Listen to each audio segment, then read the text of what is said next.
Then Arjuna said, I will renounce everything and become a sannyasi. Krishna said, no, you are a ruler, you are a kshatriya, you are a soldier. Fight for the right. Your might is right. Fight for the right. Krishna did not allow Arjuna to renounce because Arjuna's varna was kshatriya. Krishna says many times, Arjuna, why are you talking like Anarya? You are a kshatriya. Behave like a kshatriya. Krishna did not allow Arjuna to change his varna. Said, you are a kshatriya. In the same way, Uddhava, Krishna's cousin, minister, a born kshatriya. But Krishna told him, go and take sannyas. Krishna told Uddhava to change his varna and ashram. But Krishna did not allow Arjuna to change. When Dronacharya went and told Bhishma that he wanted to become a king, he had a passion to become a king, Dronacharya. Dronacharya actually wanted to become a king. That is why Dronacharya went and fought with Maharaja Drupada. He wanted to be a king. But Bhishma told, you be a teacher. Because your varna is Brahmana, be a teacher. You don't fit in there. Very important. I'm saying this topic because many devotees of lately developed this confusion. I'm going to quit everything. I'm going to do this. First, we should find whether I will fit in there. Because 90% of those devotees who try to change varna and ashrama, they develop dissatisfaction and they run back. We lose time, we lose money. One wrong move in life could be dangerous. It will be very painful. Finding this is a very important psychological question. Who am I? Even though I am doing Krishna consciousness, seva, preaching, doing everything, but my mind is interested in money. Very open, yes. Then I'm a Vaishya. True. Some people, like, they're just born leaders. They want to lead. They want to manage. They want to organize. Yes, Kshatriya. Some people are combination of Vaishya and Kshatriya. Some people are combination of Brahmana and Vaishya. All kinds of combination we have. But if we know that clearly, we can easily lay the root of Krishna consciousness and the goal can be easily reached. Very painful to see sometimes some people make a wrong decision. Even though when we tell them, Prabhuji, don't jump in, it could be very risky. No, this is like that is like that. That's all. They realize after 5 years, 5 years are lost. I have to. So Varnashrama is the extension of who am I. I should realize who am I. Then perform devotional service. It will be very satisfying. Then Uddhava Krishna says, Mathajis, their Varna depends on the protector. Father, husband, brothers, sons. So they don't have an individual Varna. Beautiful in Uddhava Gita and all, Krishna says that in the future, Matajis will be very powerful than Prabhus. Women will be very, Prabhupada is writing in the purport. Women will be more powerful than men. And that men also in Kali Yuga cannot protect women. And the only shield that can protect women is their own shyness. Prabhupada is writing in purport. Because in Kali Yuga, as years pass by, women will become more powerful than men. And many times even men cannot protect. So the shyness becomes a shield and they protect. So their Varna completely depends on, even though they are individually, independently qualified, their Varna depends on the protector. So very beautifully, Krishna is telling Uddhava. You can see in today's session how Krishna is taking step by step. Krishna is telling, we have to find out our varna and ashram. Not everyone can become sannyasi.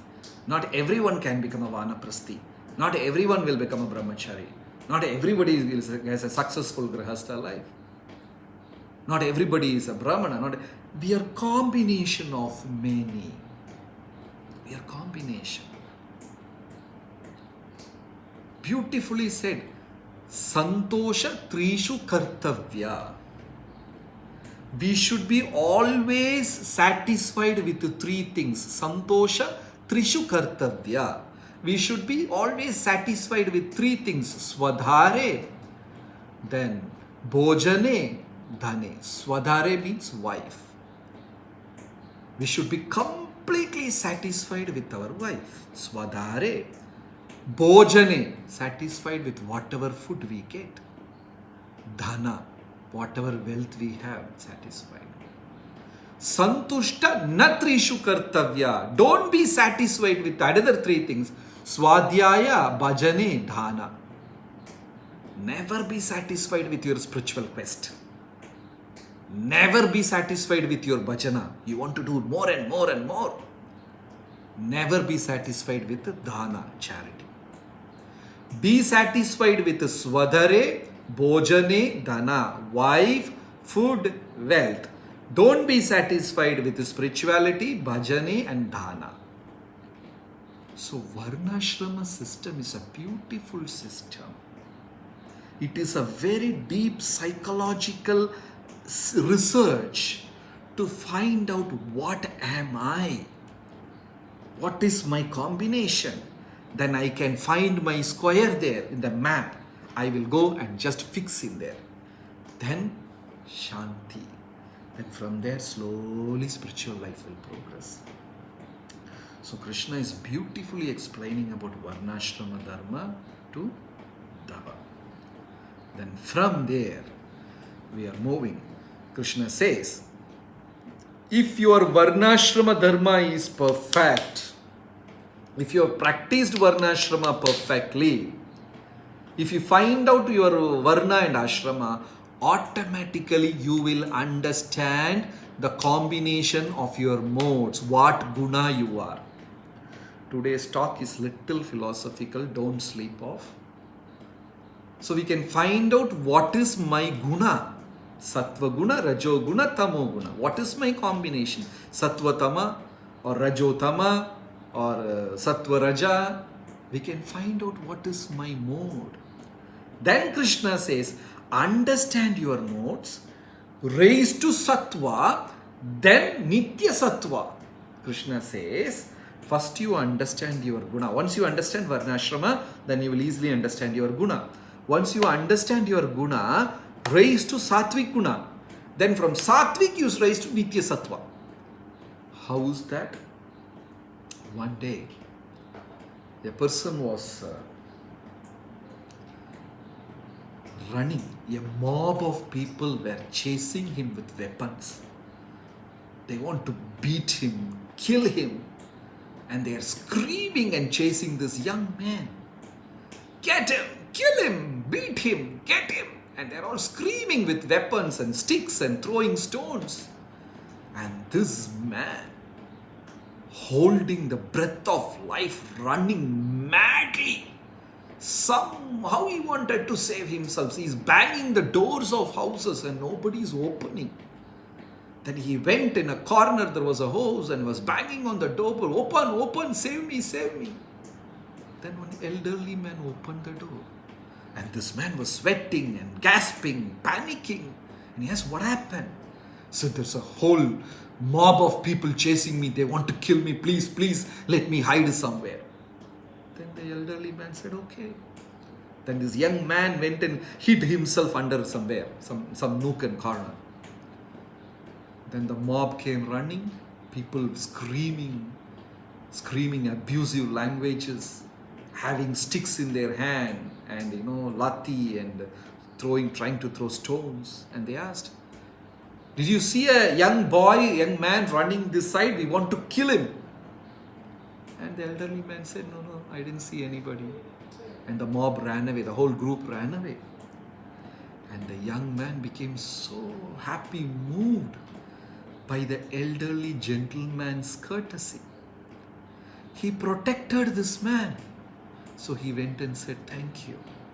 Then the elderly man asked why they were chasing you. Then he said, myself and one of my friend, we both were drinking liquor, alcohol, and we were really drunk. And some kind of argument started, conversation started, and we were so drunk, we lost our control, and the argument ended up in some fight. Then I took a big stone and threw on his head, and that poor man died. I did not do intentionally, but just happened.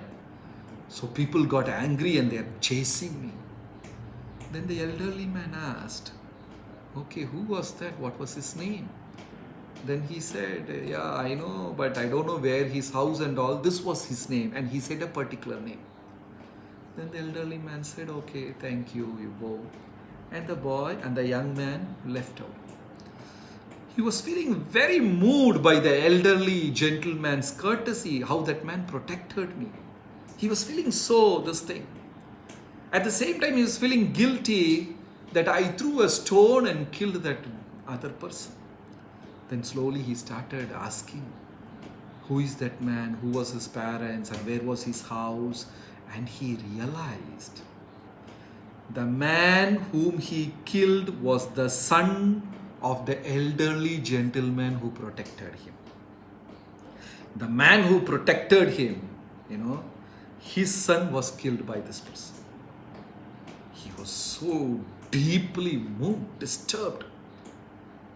Then he went there with tears in his eyes and told, how could you do this?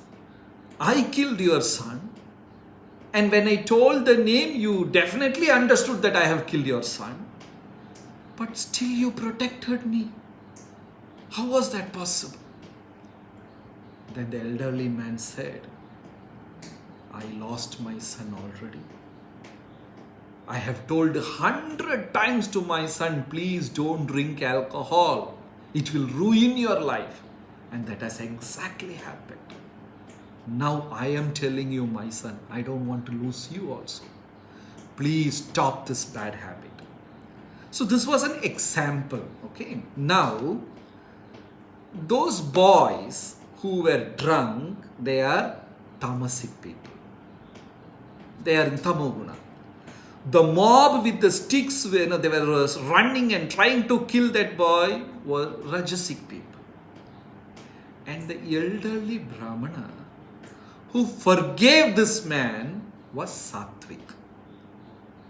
Then what happened? This boy came back twice. Second time he came, and this man gave an advice also. He came in Vasudeva Sattva. That is what Krishna is telling. Slowly we should raise to the quality of goodness. What is that? In the mode of goodness, Bhagavad Gita explains, Shansa, Samo, Damas, Tapak, Shaucham, Shanti, Rarjavam, Vacha, Jnanam, Vijnanam, Astikyam, Brahma, Karma, Svabhavajam. That's a quality in the mode of goodness. We should raise that. Even that is not enough. Just being in Sattva Guna is not enough to go back to Godhead. From Sattva, we should go to Vasudeva Sattva. Right?